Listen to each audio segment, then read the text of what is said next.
جس کا بدلہ قاری اخلص صاحب اور مولانا عارف صاحب نے اپنی ذاتی دشمنی نکالتے ہوئے میرے خلاف ایک سازش رچی، ایک پلان بنایا کہ قاری صاحب کو کس طرح مدرسے سے نکالا جائے۔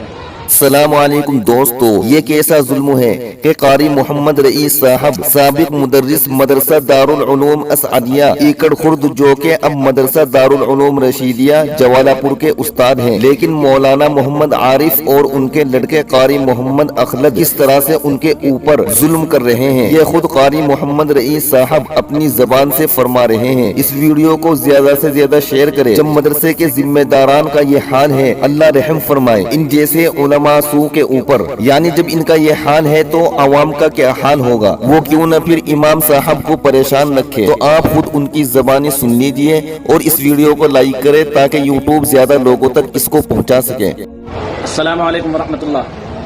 بھائیوں بزرگوں دوستو، میرا نام محمد رئیس ہے اور میں مدرسہ عربیہ دارالعلوم رشیدیہ جوالہ پور میں پڑھاتا ہوں۔ میرا اس مدرسے میں تقرر 10 اکتوبر سن 2022 میں اس وقت ہوا جب حفظ کی درسگاہ میں ایک استاد کی ضرورت تھی۔ الحمدللہ 6 ماہ مجھے اس مدرسے میں دینی خدمت انجام دیتے ہوئے ہو گئے۔ اس بیچ ایک مرتبہ مولانا عارف صاحب کے صاحبزادے قاری محمد اخلص صاحب سے میری بحث ہوئی، جس کا بدلہ قاری اخلص صاحب اور مولانا عارف صاحب نے اپنی ذاتی دشمنی نکالتے ہوئے میرے خلاف ایک سازش رچی، ایک پلان بنایا کہ قاری صاحب کو کس طرح مدرسے سے نکالا جائے۔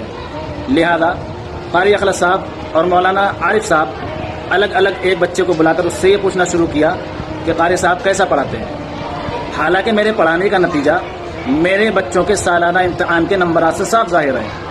اس پر بچے کو اس طرح بار بار پوچھنا اور اس کے یہ کہنے پر کہ میرے قاری صاحب اچھا پڑھاتے ہیں، ذمہ دار کی طرف سے بچے کو یہ کہنا کہ سچ بول دو، میں کسی کو نہیں بتاؤں گا، یہ کس بات کی طرف اشارہ کرتا ہے؟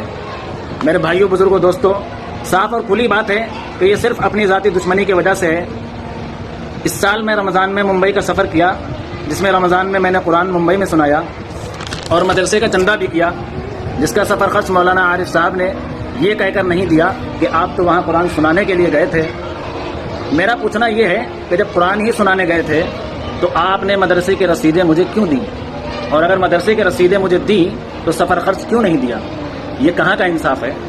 اگر ہمارے ہی عالم اور پڑھے لکھے لوگ، مدرسے کے ذمہ دار، مدرسہ چلانے والے ایسی گھٹیا حرکتیں کریں گے تو ہم جیسوں کا کیا ہوگا؟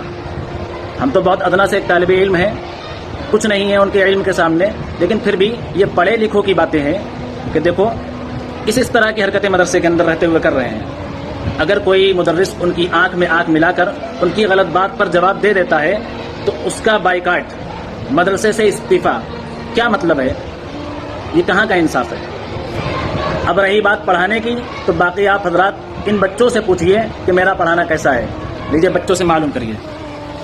بھائی آپ بتاؤ میرا پڑھانا کیسا ہے؟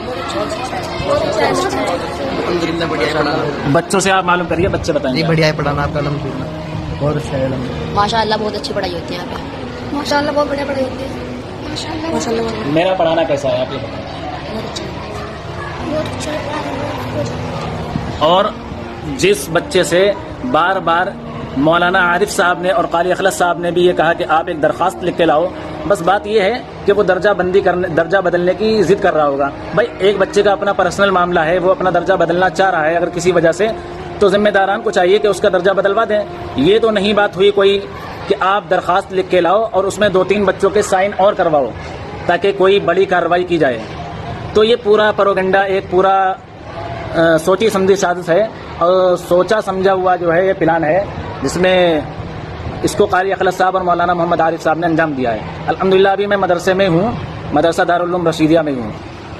جن بچوں کے درخواست پر نام لکھے ہیں کہ یہ بچے درسگاہ بدلنا چاہ رہے ہیں، جب ان بچوں سے میں نے معلوم کیا تو وہ بچے یہ بتا رہے ہیں کہ مجھے تو یہ بھی نہیں پتا کہ یہ درخواست ہے کس چیز کی، مجھ سے تو صرف ایک کورے کاغذ پر سائن کروائے گئے اور وہ بھی میں نے اپنے آپ سے نہیں کیے۔ آپ ان بچوں سے معلوم کر لیجیے کن کن بچوں کے نام ہے بھائی؟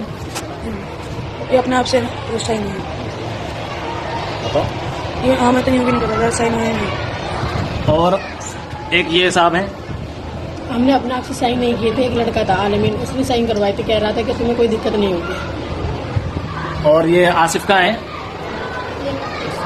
یہ ایک چھوٹا سا بچہ ہے حسان، اس سے معلوم کریے آپ۔ یہ سائن خود کیے گئے ہیں جی، یہ لڑکا ہے